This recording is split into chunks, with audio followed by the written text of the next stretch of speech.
My floor button lit up by itself, while my hands were full of takeout. I hadn't touched it yet. The elevator doors stayed open a beat too long, like someone held them from the hall. I had 2 bags, hot food, grease smell, my phone jammed in my pocket, and I was doing that stupid shuffle where you try to keep the bag level while you reach for the panel. Then I saw the light already on, my number, steady bright. My hand hovered like an idiot, because if I pressed it again, I'd look like I was seeing ghosts. I glanced out into the lobby, like I expected someone to laugh at me. Nobody, just the desk guy half watching a screen. The doors didn't close though. They just sat there open, breathing, like the elevator was waiting for somebody. I shifted my weight and the sensor didn't react, like it was being held. A guy stepped in last second, no groceries, no badge, just empty hands and that calm face people use when they want you to feel silly for being tense. He slid in smooth, not rushed, like he'd been right outside the frame the whole time. He didn't hit a floor. He watched my thumb hit mine. I felt it immediately. Not danger like a knife, danger like paperwork, like something he'd planned. I kept my shoulders square and stared at the numbers, pretending I was annoyed instead of freaked out. The space was tight, and he took the spot closest to the panel, trapping me between him and the back wall without even moving. He stood too still. Most people sway a little. He didn't. I tried to angle my body, so if he rushed me, I'd have a line to the door, but he mirrored it without looking like he was doing anything. The doors closed, and the panel beeped again. My floor lit twice. Then the floor below mine lit too, like he added a stop without wanting me to notice. I didn't hear a clean click from his finger, but I saw his wrist shift the tiniest bit, like a magician palming a card. My mouth went dry. I turned my phone screen on and used it as a mirror, holding it low like I was checking a text. He stared at my reflection instead of the numbers. Not my face exactly, my reaction, like he wanted to see when I'd crack. His eyes didn't bounce. He didn't do the polite glance away. He just held it. I opened my camera app without raising it, thumb hovering over record, and he watched that too, like he was bored by the idea of getting caught. The car started up, and I tried to listen for anything else. Another rider's footsteps, a voice, any sound that meant we weren't alone. Nothing. Just a soft motor hum and my takeout bags creaking when I tightened my grip.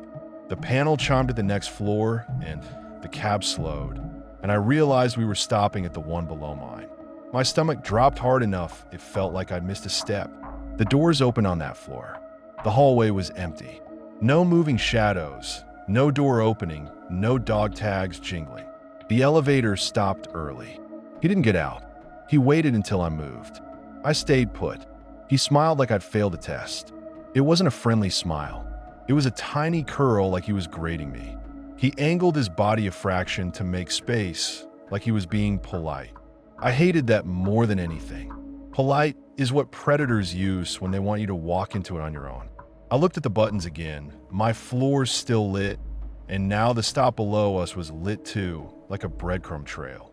I thought about stepping out into that empty hallway, and I pictured his hand catching my arm right at the threshold, where cameras are usually blocked by the door frame. I thought about staying inside and going up to my floor and having him right behind me when the doors opened at my door. Both options sucked, so I picked the one where I wasn't trapped in a metal box. I slammed the door open button and walked out onto the wrong floor anyway, because standing in that box with him felt like signing something. I didn't run.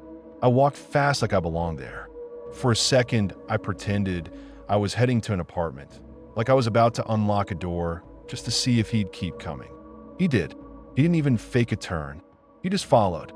He followed, slow, and I heard his shoes match mine with a half-second delay, like he enjoyed the rhythm. Talp, talp, talp. Always trailing, never closing the gap too fast. Like he wanted me to know he could. I passed a couple apartment doors, and for half a second, I wanted to pound on one to force the building to witness this. But it was late. No one wants to answer a random knock. And if someone cracked their door, that just gave him another angle, another face, another opportunity. I kept moving. The stairwell door was heavy metal with that push bar. I hit it hard, slipped inside, and didn't let it slam. The air in there was warmer and stale, concrete smell, old piss, dust. I took the steps 2 at a time, bags swinging, my fingers stinging with a plastic cut in. I heard the stairwell door open above me a second later. Still no sprint, no panique, just that same patient pace. He didn't chase fast. He followed like he knew I had to come out somewhere. I dropped 2 flights fast. My shoes scuffed, and I almost ate it on a corner, and that scared me worse because falling would have been it. I grabbed the railing and kept going.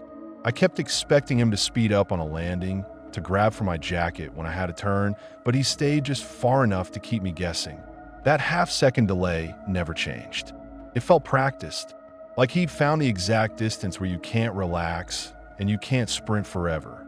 I hit the bottom door and shoved into the lobby like I was trying to break it off its hinges. When I hit the lobby, the desk guy waved at me like normal. That wave felt insane, like a comedy punchline. I didn't wave back. I cut wide and kept the front desk between me and the elevator bank. My heart hammered so hard it made my vision pulse. The stranger came through the stairwell door a moment later, calm as ever. He didn't come straight at me. He drifted toward the mailboxes like he lived there. The stranger stood near the mailboxes pretending to read a flyer, but his phone camera pointed straight at the doors. He held it low, screen angled up, lens lined with the entrance and the desk and the elevators. He wasn't even trying that hard to hide it, like he didn't think I could do anything about it. I walked behind the front desk and asked them to call security. The desk guy raised his eyebrows like I was breaking some rule. He started to tell me I couldn't be back there, like my feet behind the counter were the emergency, not the guy filming me. I told him to look up. I told him to look at the mailboxes. I pointed so hard my knuckle cracked. I said that guy follow me out of the elevator, follow me down the stairs, and he was filming the doors right now. The desk guy did that slow shrug people do when they don't want paperwork. He started with the soft, useless line that maybe he's a resident, maybe he's waiting for someone. And I snapped. I set the takeout down hard, sauce sloshing in a bag, and I said if he didn't call right fucking now, I was calling 911 and telling them the desk watched a resident get stalked and did nothing. I told him to pull the camera feed too, because I wasn't going upstairs until there was a record of what just happened. The desk guy's face changed then, not in a hero mode, just in his self-protection. He grabbed the phone. I kept my eyes on the stranger the whole time. The stranger's jaw tightened when he saw the desk guy pick up the receiver. He shifted his weight like he was measuring how long he had. He lifted his phone a touch, adjusted it like he wanted one more clean shot of me behind the desk, proof I'd run. His lips moved and I caught it, a small curse under his breath. Not fear, annoyance, like someone cut him off in traffic. He pocketed the phone smooth and turned for the exit. The desk guy was talking fast now, probably saying we got an issue without describing it because people love to sanitize danger. I leaned over the counter and told him to say the truth. Stranger filming, following residents, possible attempted assault. I said it loud enough for the lobby to hear. The words tasted nasty in my mouth, but I wanted them out in the open, where he couldn't pretend it was a misunderstanding. The stranger didn't look back. He just walked. The doors whooshed open and he moved through them like he'd done it 100 times. He got to the glass doors and paused with his hand on the bar, like he was deciding if he could bluff his way back inside. I pulled my phone up and finally pointed it straight at him, recording, shaking so bad the frame wobbled. He looked at my screen, not my face, and gave that tiny same smile again. The desk guy fumbled with the panel under the counter, and I heard the lock click. That click was the first real sound of control I'd had all night. The stranger saw the movement, swore under his breath, and left in a clean, unhurried stride, like he wasn't scared of getting caught, just annoyed his little game got interrupted.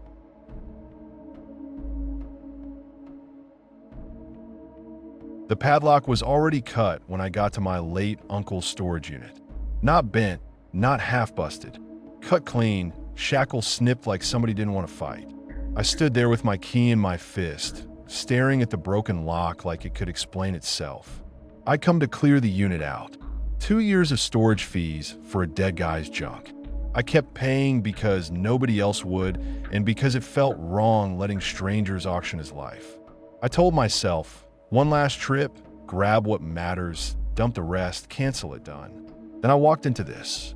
The manager shuffled over with coffee breath and that bored face people get when they've decided your problem is routine. He glanced at the cut and tried to shrug it off like thieves must have hit a few. Like it was weather.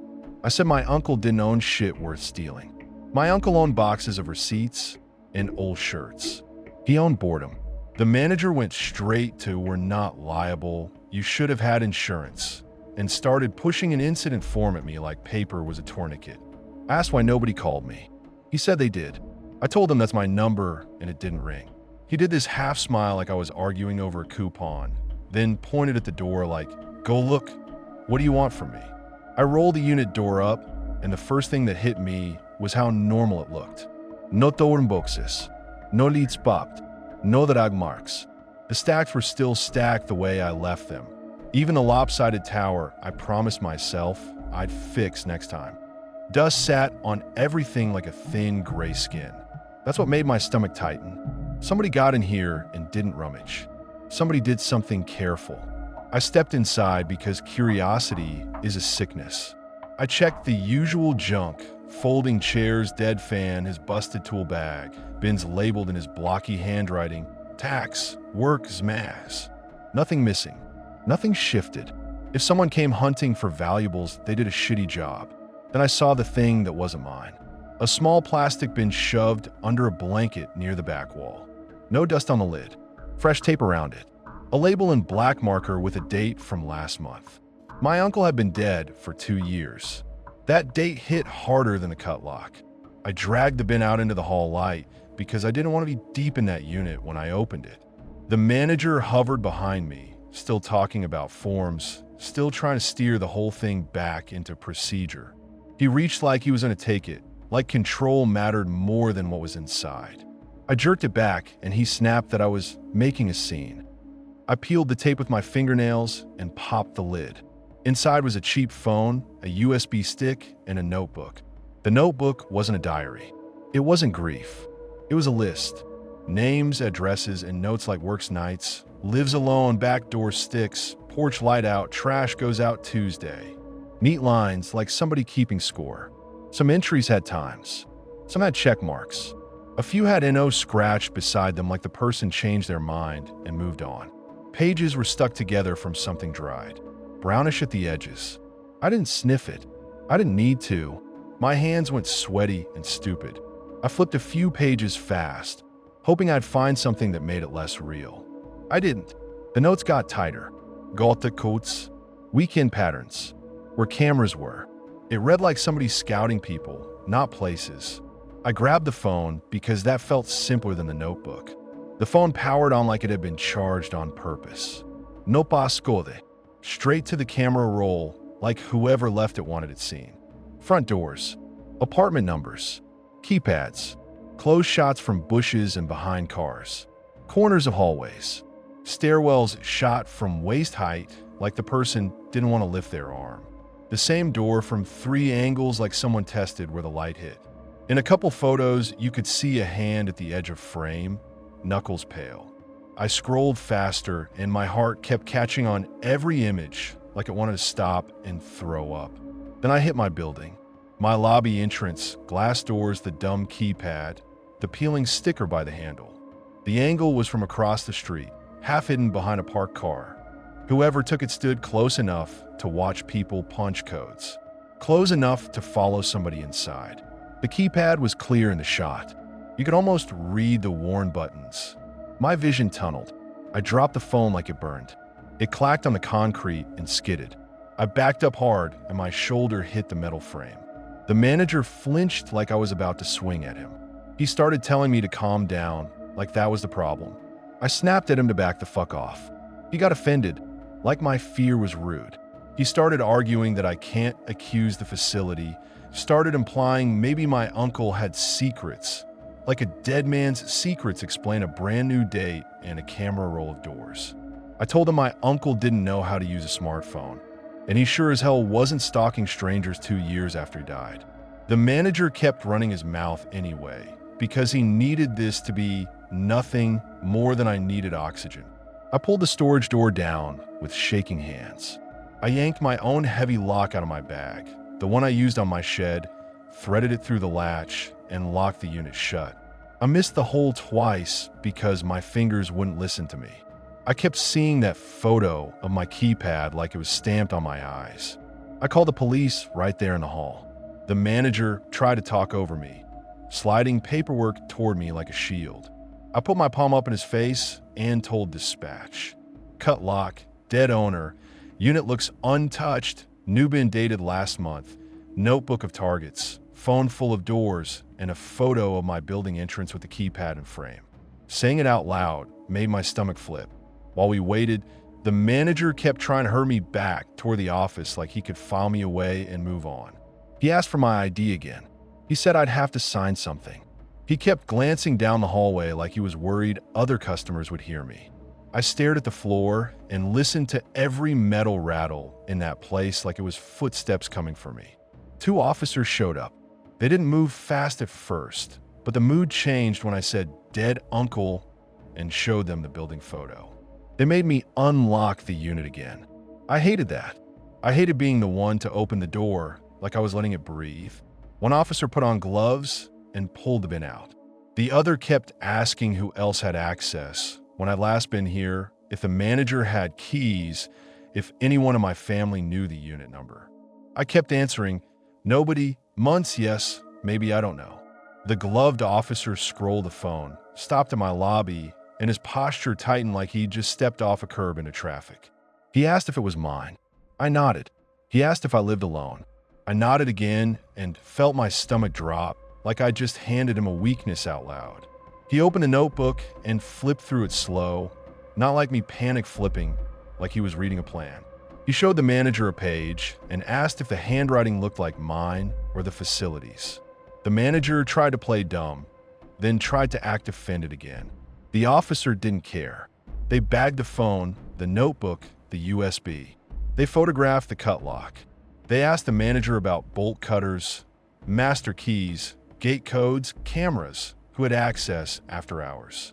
The manager answered in clipped little excuses, like every word was money leaving his pocket. They told him to pull camera footage and not touch anything else. He tried to argue about privacy and corporate. The officer shut him down and told him not to lose any video. I watched the manager swallow his pride. He'd been treating me like a nuisance until a uniform told him to stop. They wrote the report and gave me a card. They told me to change my locks if I could. They told me to call if I saw the same car twice. Advice doesn't unsee a picture of your front door. I walked out feeling tagged, like my name had moved from that notebook into somebody's head as the guy who found the stash. In my car, I sat with my hands on the wheel, waiting for my breathing to act normal. Then I drove. On my drive home, I checked my rear view every 30 seconds because the horror was in the notebook. It was the thought that someone used my uncle's dead storage unit as a quiet place to stash a hunting kit.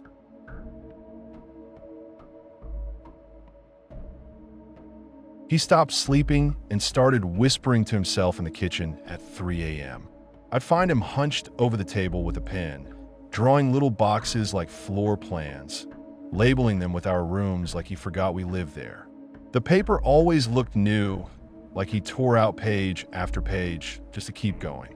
In the margins, he wrote times and little arrows like Hall 306, Bath 309, and once I saw my name circled, scratched out, then circled again. If I clear my throat, he'd freeze mid-stroke and listen, eyes on the doorway like he expected someone to step through it.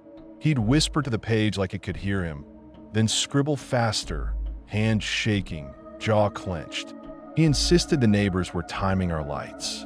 Not watching, not noticing timing. He'd stand by the living room window and count under his breath when the lamp hit the blinds, then mark it down. If I flipped the bathroom light on, he'd snap at me to stop, like I just fired a gun. More than once he made me sit in the dark while he stared at the ceiling fan, waiting for the pattern to repeat. I told him it was paranoid bullshit. He didn't get embarrassed. He got angry. He said I always tried to make him sound crazy, so I wouldn't have to admit I'd been wrong. I said he was scaring me. He said I was scaring us. We kept snapping at each other until my voice went hoarse and his hands started to tremble. He started taping the peephole shut. First one strip, then two. Then he covered the whole thing in black tape like he was sealing a wound. I peeled it off once when someone knocked, and he ripped it out of my hand and slapped a new strip on, hard enough that the door shook. He told me peepholes worked both ways, and I was giving them a lens. I asked who they were, and he stared at me like I'd asked him to explain gravity, then said I needed to stop pretending and stop asking questions that helped them. He started unplugging appliances because he said they listened. Router first, then the TV, then the microwave. He yanked cords like he was pulling weeds. The apartment turned into a dead zone. No normal hum, no little lights, just him pacing and checking outlets. I plugged the router back in because I needed to work, and he ripped it out so hard he cracked the plastic on the power strip. I called him a fucking asshole loud. He flinched like I'd slapped him, then went cold and quiet. He said my voice carried through the walls, and that was the point. He said I was broadcasting. I tried to keep it calm anyway because I kept telling myself this was stress, this was sleep deprivation, this would pass if I didn't poke it. I hid the knives in a shoebox under towels. I moved scissors into a drawer and shoved junk in front of it. He noticed, of course. He opened drawers, paused, then closed them without looking at me, like he was cataloging what I'd done. I stopped leaving my keys on the hook by the door because he'd started checking them, counting them, asking where the spare was, asking why I needed it. I started keeping my phone charged like it was life support. I kept my voice steady and told myself it would pass like a flu. Then he got organized. He started walking the apartment at night like he was mapping a ship. He'd move the couch an inch, then move it back, muttering measurements. He wedged a chair under the doorknob, then adjusted it again, like he was dialing in a perfect angle. He covered the smoke detector with a plastic bag because it blinked.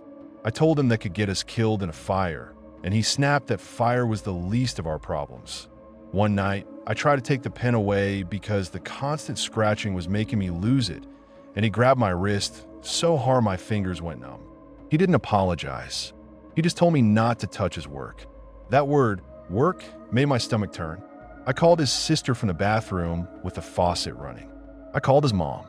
I called the clinic he used to go to years back. Everyone told me to bring him in. Nobody heard how impossible that sounded. I tried again the next morning, told him we were going to a doctor, not a debate. He leaned in close and said I was trying to get him tagged, and once you're tagged, you're owned. I said I was trying to keep him alive. He laughed like that was cute, then whispered that alive wasn't the goal, like he was quoting someone standing behind me. I started sleeping like an animal, light and jittery. I'd wake up to him standing in the hallway, not moving, listening to the building breathe. Sometimes he'd whisper in the kitchen, then go silent like someone had answered. I'd lie there staring at the bedroom door, thinking about how thin it was, thinking about the knives I'd hidden like that mattered if he decided to use something else. I started showering with the bathroom door unlocked because I needed to hear him. My safety plan was basically listening. Then I found his backpack by the door, heavy enough to sag. It sat neatly against the wall like a work bag ready to go. I nudged it with my foot and it didn't slide. My stomach did a slow, sick roll. I unzipped it with 2 fingers and stared like I couldn't trust my eyes. Zip ties, thick ones, a whole bundle. Duct tape still wrapped in plastic. Were gloves, a flashlight, and a printed map of our block folded into quarters with routes highlighted and corners circled. Back alleys, side entrances, a cut-through behind the laundromat. Our building numbers circled twice hard. Little arrows like steps. There was a list on the back, written neat like a checklist. I didn't read it all, but I saw words like door and hall and time, and my hands went numb. Not self-defense, not prep, a plan. I grabbed the bag and my hands shook so hard I dropped it once. It hit the floor and the contents shifted with a dry rattle. When I looked up, he was in the doorway, silent, watching me like I'd stolen his oxygen. His face didn't look scared. It looked offended, like I'd broken trust, not like I'd found something terrifying. He took one step toward the bag, slow, like he expected me to hand it back. I backed away, and his expression tightened like I'd just proved something to him. I didn't argue. I backed into my room and locked the door. The lock clicked, and my heart didn't slow. It sped up because now it felt real. He didn't kick it. He didn't shout threats. He stood outside and scraped something metal along the frame, slow, testing the latch area again and again. The sound wasn't frantic. It was patient, like he was practicing how long it takes before wood gives up. I put my hand over my mouth to keep my breathing quiet, which is ridiculous, but I did it anyway. I called 911 and tried to keep my voice low because I didn't want him to hear the exact words. I told the operator my boyfriend was having some kind of break, that I found restraints and tape and a map, that he was outside my door with metal. The scraping stopped for a second. I heard him laugh once, soft, and my stomach flipped again. Then he started talking to someone who wasn't there, telling them I finally noticed. He said like it made him happy. He kept whispering back and forth, like he was getting instructions, like I was a problem being solved. When the paramedics came, the knock was loud enough to make me flinch. He moved fast to the front door. I heard his voice change, smooth and friendly, the voice he used on coworkers, the voice that used to charm my friends. It made me furious because it proved he could still choose a mask. They stepped in, asked questions, and for a moment, it almost sounded like a bad misunderstanding. Then one of them glanced toward my bedroom door, maybe saw the damage, maybe heard me, and his posture shifted. My boyfriend snapped. He fought like a cornered animal, spitting, twisting, trying to break free. He shoved one of them into the wall. He tried to bolt for the door like he had somewhere urgent to be. When they grabbed his arms, he jerked so hard it looked like his shoulder would pop. He kept yelling that I set him up, that I was part of it, that I was with them now. I stayed back because I didn't trust myself not to get close and get dragged into it.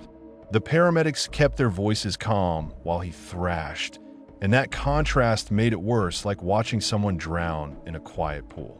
It took all of them to get him down. Straps, restraints, hands pinning him like he was a hazard. He kept trying to spit over his shoulder. He kept craning his neck to find me. When they hauled him out, he stared straight at me, eyes flat, and for a second I saw something like satisfaction there, like he'd been waiting for this outcome all along. After they took him, the apartment went quiet, and I sat on the floor staring at the gouges in my doorframe, realizing the scariest monster I'd met wasn't a stranger online.